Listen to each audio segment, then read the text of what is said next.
welcome to today's episode of DownStream Outdoors. Today on DownStream Outdoors, we're continuing our wild edibles collection. Right now here in central Pennsylvania, it's early fall. Early fall means a great time for gathering to put up some stores for winter for some natural wild edibles that you could store and keep fairly fresh over the winter and use and get great nutrition out of. Today we're looking at an interesting tree. We're looking at the beech tree. You can see this tree right here behind me. It's got a real smooth bark on it. It's kind of like a grayish silver color.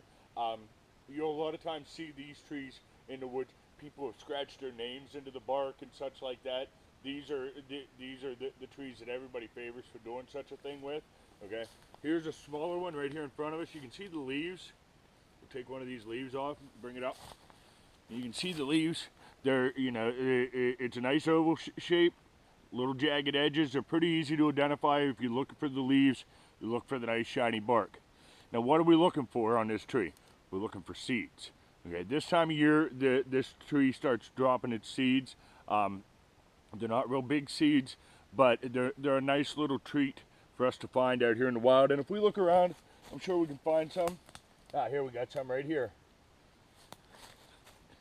You see we got this here little seed pod here, little spiky ball, okay? They're pretty easy to identify. There's not too many things in the woods that are going to look like this.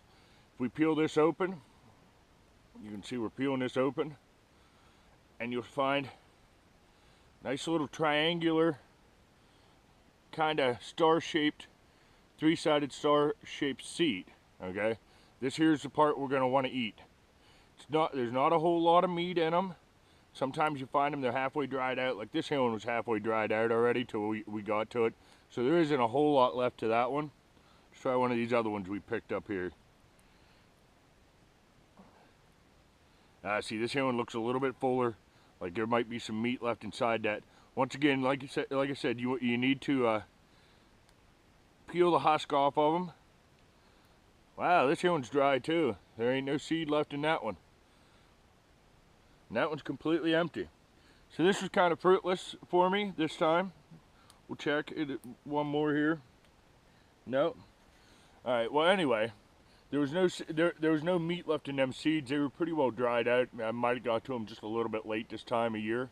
But if you get to these seeds when they're still plump and juicy inside, they have a nice little meat, nice tasting meat to them, and you can gather a lot of them and put them up for stores. You can eat them regular. You can grind them up into a flour. Any kind of way you want to enjoy them. I'm just kind of looking around here, seeing if I can't see maybe one or two more.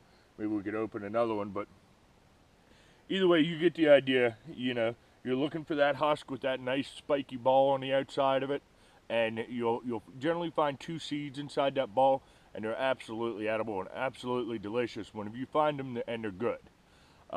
This is just one of them things to keep in mind.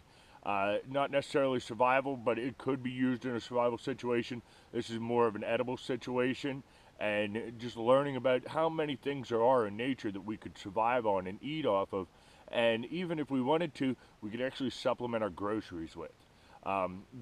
Anytime you find something out here in the wild, you're going to be looking at a couple things. You know, there's going to be no herbicides, no pesticides. It's going to be completely unadulterated by man, and it is going to be some of the most healthy food that you can actually consume, and which we all could eat healthier, including myself. I could eat a lot healthier, and you know, a big part of that would be coming out here, gathering what we can from nature. But once again, we only gather what we know.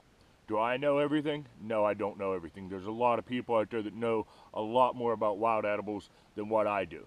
But I know what's edible in my area, in my part of Pennsylvania. Not every part of Pennsylvania is going to be completely the same, but a lot of these things that I'm showing you, they are pretty well regional and can be found all over the state, and you know, other parts of the Northeast as well. This included. This here's all over the Northeast. These beech trees. Yeah, beech trees. So I mean, next time you're out in the woods, take a look. Maybe you'll find one of these trees. Then you can come out and try to find some seeds for yourself and give them a try. And until next time, keep your line wet and out of the trees.